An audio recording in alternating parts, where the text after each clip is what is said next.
Bonjour YouTube, je suis Sébastien et on commence aujourd'hui sous la pluie grêle par aller faire changer des pneus de Darky, la Smart de madame. Les pneus sont d'époque, ça leur fera du bien, donc en avant.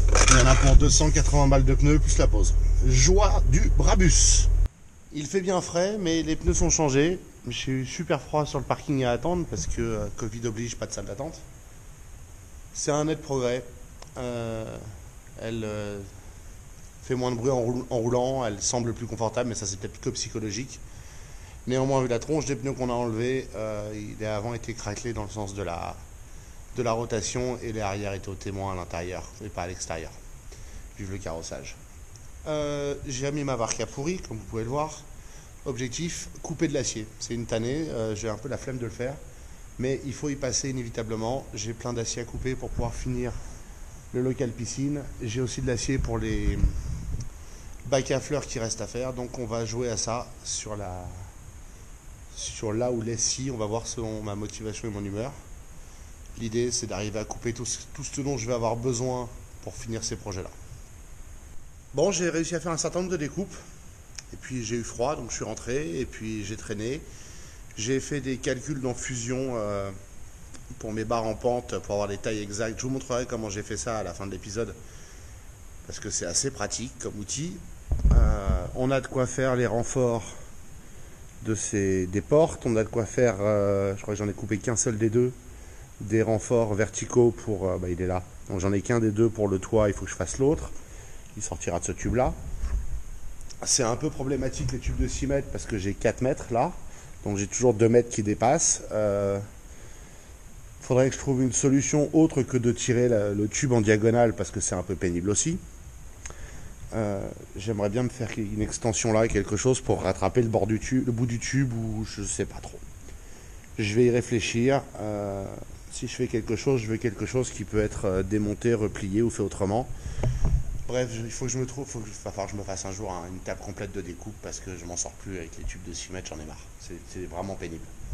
La solution habituelle, c'est de me servir de ces deux gros tubes de 50 par 5 d'épaisseur, les mettre entre des tréteaux, poser des planches dessus et des supports, bref, c'est artisanal au possible et ça permet pas de faire des découpes simplement.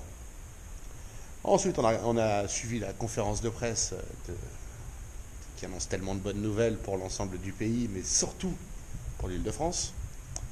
Nous, on va gagner une heure en couvre-feu, c'est cool, je comprends pas pourquoi, mais c'est cool. Et puis voilà, ça clôt ma journée. Je vous avoue qu'avec le froid, ma motivation est plus faible là. Je suis un peu coincé avec le mur où il reste pas grand chose à faire, mais il fait trop froid, il pleut pas, il pleut pas, ça m'aide pas vraiment. Et puis j'attends encore que les météos s'améliorent et que le sol sèche un peu avant de me lancer dans la location de la mini-pelle parce que là ça va être pénible, ça va être de la boue. Donc c'est pas optimal. Donc voilà. Avec le froid et puis même la CNC au final c'est sympa. Mais ça veut dire que je dois rester dans le froid à m'en occuper, à surveiller que je casse pas l'embout et que ça tourne bien et ainsi de suite. Je suis pas encore à un stade d'automatisation où je peux lancer la CNC et aller voir ailleurs si j'y suis. Au chaud idéalement. Bon, demain ça doit s'améliorer, ce week-end ça s'améliore encore, la semaine prochaine encore mieux, donc on va pouvoir reprendre un rythme d'activité un peu plus soutenu. Mais là aujourd'hui je vous avoue que je vais après m'être gelé sur un parking pendant 1 heure à regarder un mec changer les pneus de la voiture parce qu'il n'y a nulle part où aller. Le tout au bord d'une nationale, hein. Le service était impeccable, mais alors il faisait froid quoi. Malgré une parka, j'avais froid. Je vais maintenant vous mettre Fusion pour que vous puissiez voir comment je fais mes mesures d'angle pour les tubes pas droits parce que c'est assez pratique. Et même pour les tubes droits, c'est comme ça que je mesure ce dont j'ai besoin et que je fais ma liste de découpe. Voici donc le local piscine que vous avez tous déjà vu. Quand il s'agit de tube droit, une fois qu'on l'a dessiné, c'est assez pratique parce qu'on peut cliquer sur un tube et en bas, là, à droite, hop, longueur 86. Si je prends celui-là, longueur 2 mètres. Si je prends le grand, longueur 3 mètres 920 à l'intérieur. Et ainsi de suite, et ainsi de suite. On peut voir toutes nos mesures. Alors, il faut que les tubes fassent la bonne taille parce qu'on a dessiné. Moi, évidemment, je les dessine en tube de 40 et ensuite je les construis en tube de 30, donc il faut adapter les calculs, c'est un peu pénible. Et l'autre truc que j'utilise pour les formes un peu pénibles, Là, vous pouvez voir une section de profil, donc vous avez le tube qui fait la paroi au fond, le support avant de la partie horizontale du toit, je n'ai pas dessiné, hein, il y a une barre qui vient se poser dessus. Et là, vous avez mon tube en pente. Pour faire mon tube en pente, j'ai tiré le tube de là jusqu'à l'extrémité gauche, puis je l'ai coupé en faisant une verticale, bref. Mais du coup, je connais mon angle exact que je n'ai pas mesuré, mais que j'ai eu en reliant les points simplement avec une ligne. 97,4, c'est pas très pratique, mais je peux faire assez proche en soudure. Et ça me permet d'avoir la longueur exacte du tube. Quand je clique, 1m44,20. Idem pour celui-ci qui est un vertical, donc qui ira en soutien sur le côté. Vous voyez, il a aussi un angle là qui n'est pas droit. Si on zoome, vous allez le voir de plus près.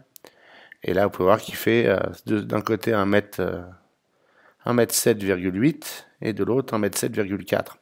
C'est pas grand chose, la pente n'est pas énorme, mais c'est très pratique de pouvoir dessiner ça. Et pour le dessiner, c'est très facile puisque j'ai dessiné des rectangles de la taille de mes tubes. Et avec la fonction de dimensionnement que je vous ai déjà montré et vous trouverez assez facilement dans les guides de fusion, on peut décider que l'ensemble fait 2 mètres de large, que là il y a tel espacement entre les tubes et ainsi de suite, ce qui me permet d'avoir très simplement les mesures qu'il me faut. Donc j'ai pris le temps de refaire cette partie-là du dessin, ça s'appelle une esquisse. Cette esquisse-là pour les découpes parce que je voulais être sûr de ne pas me gourer sur les tubes en diagonale et sur le montant là et ainsi de suite. Tel que je vais le faire, celui-là sera un seul morceau en fait.